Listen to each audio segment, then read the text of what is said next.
Hello, so let's calculate an equivalent impedance of this network.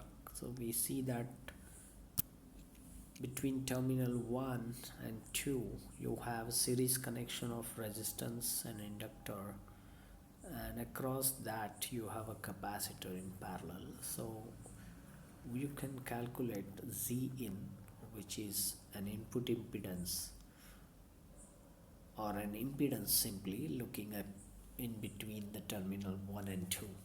So we can write that Z in would be equal to R plus XL, that is this branch, and in parallel to that you have XC, that is this capacitor.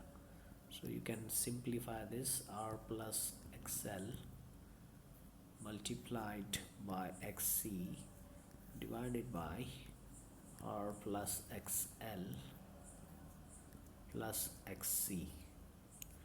So this you can keep writing RXC plus XL into XC divided by R plus XL plus XC.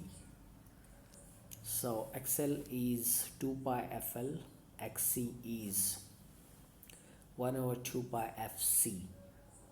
So just plug in those values and see how further you can simplify the expression for Z in. So that is how you can analyze each network to evaluate for its input impedance.